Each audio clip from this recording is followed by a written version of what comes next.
Hai semua, kembali lagi di Real Cooking with Jasmine. Jadi pada yang dah subscribe channel saya, terima kasih. Pada yang belum subscribe, bolehlah tekan butang subscribe di bawah. Jadi hari ini saya nak menunjukkan bagaimana cara untuk membuat kuih lompang. Jadi jom kita lihat bahan-bahan dan cara-cara untuk membuat kuih lompang. Okey, bahan yang kita perlukan adalah 1/3/4 cawan tepung beras. Kemudian kita memerlukan 1 sudu besar tepung ubi kayu. Okey, untuk airnya pula kita akan menggunakan sebanyak 2 cawan setengah. Kemudian kita menggunakan setengah cawan gula pasir dan juga setengah cawan gula merah. Okey, kemudian kita akan menggunakan kelapa parut putih sahaja sebanyak setengah biji. Untuk mendapatkan kelapa yang lebih tahan lama, kita boleh kukus sebentar. Kemudian kita gaulkan dengan sedikit garam halus. Kemudian kita memerlukan lebih kurang 3 helai daun pandan yang disimpul. Untuk acuannya pula, saya menggunakan acuan plastik seperti ini yang saya beli di kedai Eco RM2 ataupun anda boleh dapatkan di mana-mana kedai menjual barangan membuat kuih. Okey, cara untuk membuatnya mudah saja. Masukkan daun pandan, kemudian kita masukkan air, kemudian kita masukkan gula merah dan juga kita masukkan gula pasir.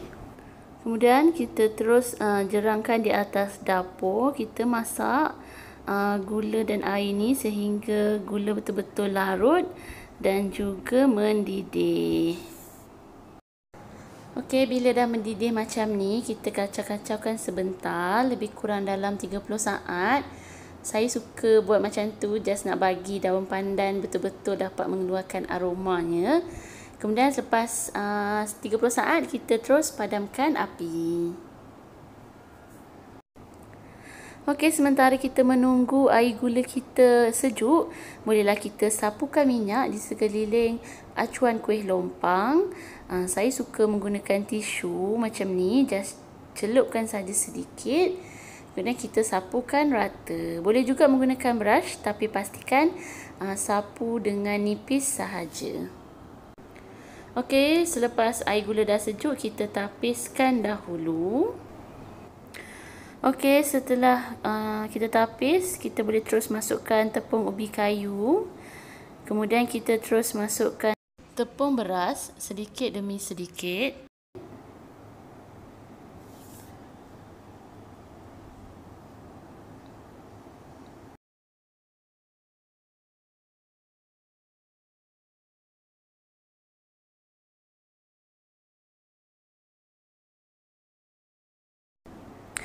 Okey, setelah selesai, kita akan masukkan adunan ni ke dalam jug. Saya suka menggunakan jug macam ni sebab dia ada muncung. So, senang bila kita nak masukkan ke dalam acuan kuih lompang kita nanti. Okey, sebelum tu kita tapis dulu adunan ni supaya kita dapat adunan yang betul-betul licin tanpa ada benda-benda asing di dalam adunan. Okey, sebentar tadi saya dah panaskan terlebih dahulu pengukus berserta dengan adunan kuih lompang kita lebih kurang dalam 10 minit. Okey, sekarang kita dah boleh mula menuang adunan ke dalam acuan. Pastikan kita kacau-kacau dahulu supaya tiada mendapan. Okey, kemudian kita just tuangkan saja seperti ini. Kita boleh tuang sehingga betul-betul penuh sebab kuih ni tidak ada pengembangan. So, kita boleh isi penuh-penuh. Okey, bila dah selesai, kita boleh kukuskan kuih kita ni lebih kurang dalam masa 20 minit. Okey, setelah 20 minit, jom kita lihat hasilnya. Jadi, beginilah hasilnya kuih lompang kita tadi. So, kita just biarkan sehingga betul-betul sejuk, barulah kita keluarkan daripada acuannya. Okey, bila kuih dah sejuk, saya tunjukkan pula cara untuk mengeluarkannya. Hanya gunakan sudu. Kemudian kita pusingkan sedikit sudu dan tarik keluar kuih kita.